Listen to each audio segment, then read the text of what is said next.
Hi guys, this is the advisor and welcome back to my channel. Now before I get into today's topic, I have a public service announcement and maybe one or two of you viewers can assist me.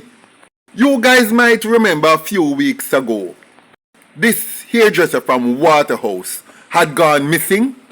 She left her home and went to St. Elizabeth to do some hair.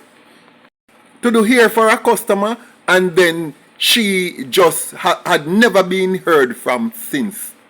This was on Saturday, July 13th. Now, somebody called me and gave me some information regarding this missing girl, Kimmy. But based on what this individual said, I would like to verify some of this information with her family member or anybody living in her house, preferably her mother or someone. Once I can speak to somebody who was close to Kimmy and verify some of these things, I'll be quite happy to share the information with the police. But I'm suspecting that this could be, not that it is, but it could be a hoax call, because you have some cokehead about the place where we just come on your thing and the settings because they're looking 10 seconds of fame. So if anybody can get in touch with this family in Waterhouse who is missing their loved one, hairdresser Kimmy, please get in touch with me, and I'll be only too happy to share what I have, get some verification, and we can get the police involved. Thank you guys. Now on to the story. Guys, me tell you all the while, you see, when it come to mixing up with criminals, your life means nothing.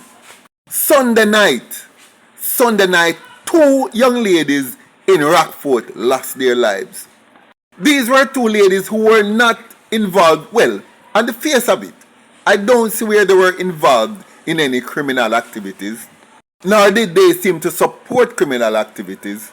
Not that they weren't, but if based on what I'm hearing, they were not. One was a hairdresser and the other had a job at one of them fast food restaurants here in Kingston. Both were shot dead. One was shot dead Sunday night and one before the Sunday morning, like in the 1-2 o'clock bells. Basically, the only crime they seem to have committed was to have been related to two violence producers. The victims are Nikisha Pattison, they call her Nikki, 24 years old, of a Glasspole Avenue address. She was just sitting on the sidewalk, just talking to friends, when men just walked up and just singled her out and just shot her dead right there on the sidewalk and just disappeared back into the community. Now, the second victim in this incident was Tandiway Harrison. Them call her Tanny. She is 27 years old. The first incident happened at about 9:30 in the night, and the next incident happened close to midnight. And with Tanny, they actually kicked off her door and actually went inside. She was in bed with her little daughter, and they just shot her and just left. So, if one was killed around 9 o'clock and one was killed around midnight, and they were killed in two different sections of the community, how are they connected? Well, I'm going to tell you. Nikki has a brother called Kenneth Edwards, but his street name is Tigo. And Tigo has formed a new gang. I hear that he was part of the Base One gang, but has decided to go on his own and form his own criminal syndicate. And I heard he went and he shot somebody from the Base One gang over on Oliver Road about 2 months ago. And since then, him keep low and they couldn't find him. And when they realized that he was connected to Nikki, they just decided to just take her out. As for Tandiway Harrison, Kevin Williams was her uncle. Kevin Williams, they call him Tika. And Tika is involved. He and Tigo is part of the same gang.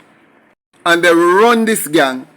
And they have some other members. And they have been actually trading bullets over in the Hillcrest Avenue, Tiverton Road, Oliver Road section of the upper section of Wareika Hills, just behind Norman Gardens.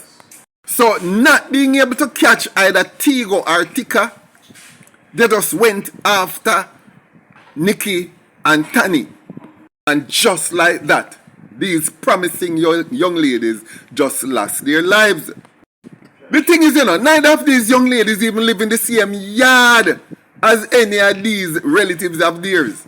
But as we know, you see, when it comes to ghetto, people know people and people know who connected to who. Because remember, all of these, it is a typical case. Because we have to remember that when it comes to the ghetto, most of these criminals who are fighting against each other were once friends. Them probably used to go basic school together, go primary school together, go high school together, rob together, look one another sister, eat out of one another pot, run both together. So they know the connection between each person's family. So they know who to target when friendship broke and each person decided to go their own way. A few months ago, I did a video titled 10 Ways How to Stay Safe in Jamaica. I know the very first factor I give in staying safe, you see, is to not have any criminal family. Once you don't have no criminal family, 3/4 of your job is done. You can use your rest of time to fix the other factors that can make you safer. Because believe the Kwaku can't catch Kwaku, catch him shot culture in Jamaica is alive and well, and it doesn't seem to be going anywhere. Now, I would like the police to note these two faces. And for anybody who is harboring these two criminals, because they are same place in that area, them not gone nowhere. Please, people, if you don't have these people, push them out. And I'm going to say something, You see the MP for East Kingston and Port Royal, Philip Palwell, he has been called on several occasions whenever you have any flare-up, whether in Dunkirk or in the Wareika Hill area. And he's called on to come and see if he can pacify the situation or talk to people. And over the years, he had consistently said no. And what he has consistently said is that no matter if him come in the area and him talk to people, they will not listen. He said none of the gunmen will listen to him when he speak, and he has absolutely no control over their activities of how they think or how they operate, and therefore his going in there and talking to them is pointless because it can't achieve anything. Well, I don't know how I should take that, because I know that this is how Philip Palwell has operated for at least 15 years, maybe more. He has never gone to a flare-up of shootings or violent activities inside any of those communities for a very, very long time. But we have got to understand that if he is correct and none of these violence producers will listen to him, then I can understand. Then it would definitely be pointless of him going in there to show his face, because people would only connect him with the violence instead of actually seeing him separate from it. And what he's saying also is people is going to associate the PNP with the violence, and that is something that he does not ever want to happen, as it would taint the party. I don't know if these are valid reasons, but you guys can tell me in the comment section. But guys, here is one of my even biggest grouse. The Prime Minister of Jamaica, in March of 2022, Andrew Holness, Jamaica's Prime Minister, he went into the Rockfort area. And when he was touring there in March of 2022, he actually made an announcement to the press that he is going to turn 40 acres of Wareika Hill area into a military camp. And that the reason why he's going to be doing that is so with a military camp right in the heart of the area. He said that this camp would service Rannoch Lodge, Johnstown, Norman Gardens, and a community there that's known as Pleasant Hill. Now, since then, it is now 2 years and 6 months.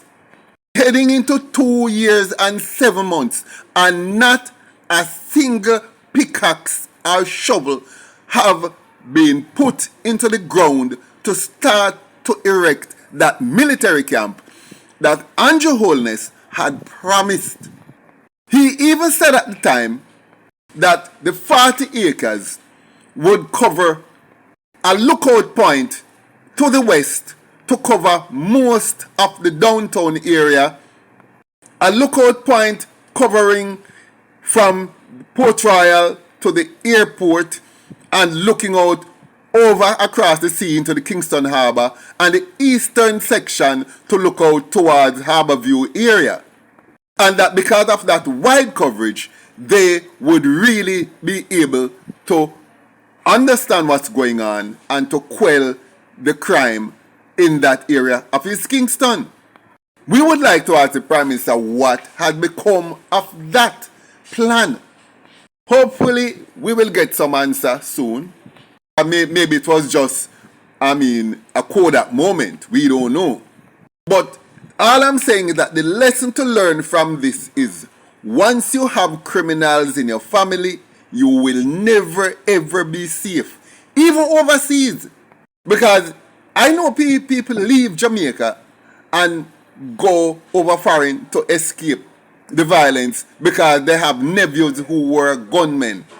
And when they reach over there, people know them. Because, Jamaicans know everywhere. They're everywhere. And some people, even when they go over foreign, they're not going to keep a low profile because them just assume that them safe because them they are foreign. But people know people. And who have more connections overseas like gunmen. And when they see you, them are going to set up the derricks for brush you. So the lesson to learn from this, guys, please, if you have criminal family, be very, very careful. Unless nobody knows say you're connected to them. If any of you guys know where any of these people is and you're afraid to call the police, talk to me. I'll pass your information on. Guys, thanks for watching. Like, share, leave a comment below, and I look forward to seeing you in my next video.